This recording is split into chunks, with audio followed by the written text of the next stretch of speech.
Жили-были на свете старик да старуха. Жили они очень бедно, денег у них не было.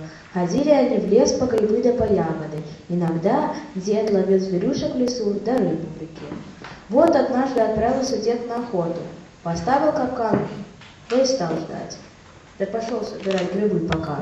Проходит время, пришел старик к тому месту, где капкан поставил. А в капкане волк бьется, лапу ему прищемило. Смотрит старик и думает, что делать, какой прок с волка. Мясо есть не будешь, и шкура тоже не нужна. Подумал старик, да решил, что зверя зря губить. Подошел к капкану, стал лапу освобождать, а волк заговорил человеческим голосом, говорит, что не волк он, а царевич, и заколдовала его старая колдунья и превратила в волка. И только добрый человек поможет ему, тогда он снова обернется в царевича. И вот, когда старик освободил волка, шкура с него упала, и перед ним стоял прекрасный юноша. Поблагодарил юноша старика и взял их со старухой в замок. И жили они долго и счастливо, и горя не знали.